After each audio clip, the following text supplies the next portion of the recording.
So on the slide here is just an overview of all the different things that the loose money did at the University of Washington. I thought I'd just kind of give you a sense of all these because it was a complicated mix of activities put together.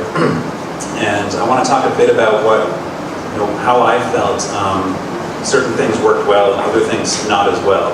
Now that I'm almost finished with the project, I think we have another 6 months or so before the project officially ends. So just a few pictures. This is some of the students from the first field school in Indonesia. Dow there in his field clothes. We worked at 2 different sites, kind of Metal Age sites that went up into the colonial period, and then a Neolithic site on a different island. It was an absolutely fantastic experience with its challenges that you always have in the field, but intensive. We were there for 6.5 weeks. I also made all the American and non-Indonesian Southeast Asian students do a intensive language course in Indonesian language in Yogyakarta before we went to the field. It was only about 3 weeks of that, and I'm not sure. Some of the students did learn some Indonesian, some of them didn't learn so much Indonesian, but they got to meet their Indonesian students and build those relationships. This is from Palawan, from the Philippines in 2010. Quite a bit bigger crowd. We had the 5 students from the University of Hawaii. I learned about methods, I learned about theory, excavation. Yes, even the method is a little bit different from Cambodia, but it's good to understand and we can meet together for better record in archaeological study. A new experience, new methods and new theoretical about archaeology. This is a little bit of a different presentation. I'm glad to see that we have such variety in Peter's. It was a very wonderful and elegant presentation of how his university and he used his grant. And Laura's was a great example of one of the projects that's come out of grant. I wanted to take advantage of this opportunity to talk just a little bit about the roots of Americanist interest in Southeast Asia, give a little credit to our forebears because of the audience I see. I know how to advance this. And then I will talk just briefly about our loose institutional grant and some of the work we've done, and ask for some feedback directly, because that was one reason why I worked on getting funding for this workshop. So we did quite a bit of work, in fact, I think 10 field seasons in this area in southern Cambodia. And what was useful about the project in terms of the Luce grant is, first of all, Luce did fund a $100,000 grant in the early 90s to bring some of the Cambodians to the University of Hawaii for training.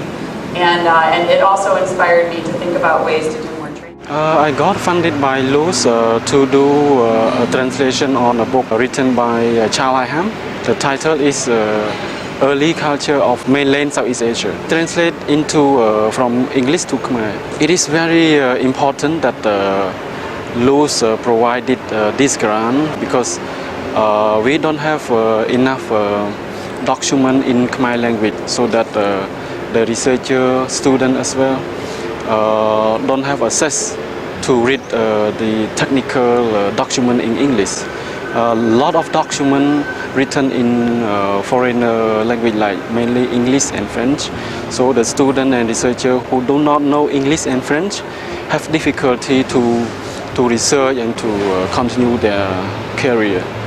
So Luce provides a great opportunity for the young colleague in Southeast Asia in the field of archaeology. But when the Luce finish to support, so it is another challenge for us, not only Cambodia but for the other countries in Southeast Asia. So I would like to suggest that the Luce should be taken into consideration to continue the support in the future.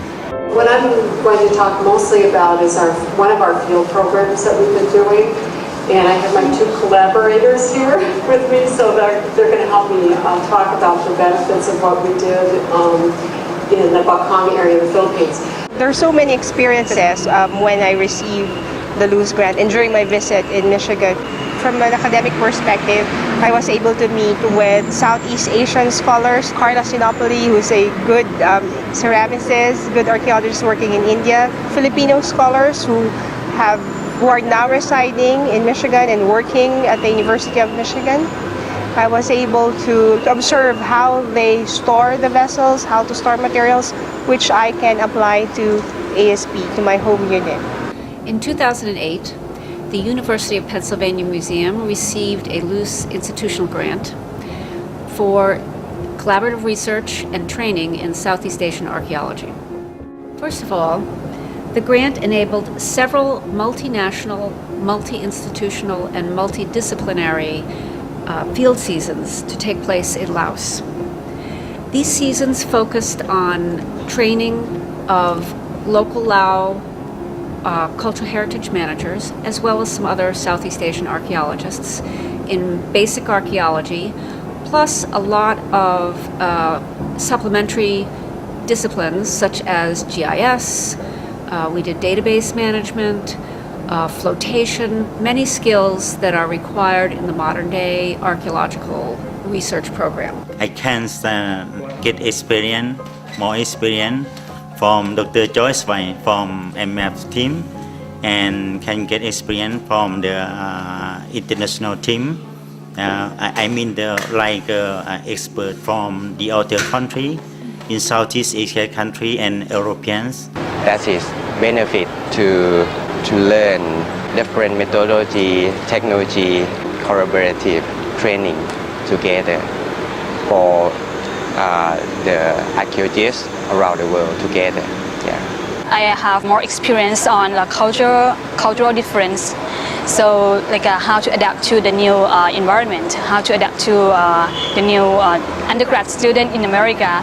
And the next one is for our community, public archaeology, and I think it's useful for me because in Thai, and I can compare between Thai community and how to work with or deal with the community in America, because they all have a totally different culture, and I learned about the native right. And I can adapt that concept to Thai archaeology too.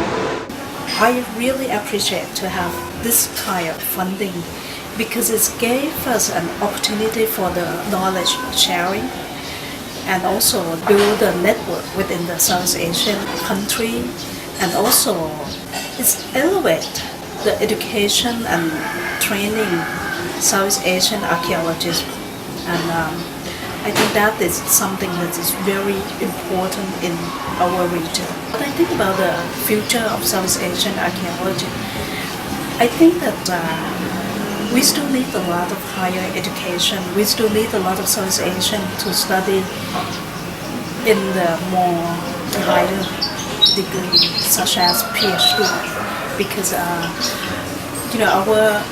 region badly needs a research-oriented project.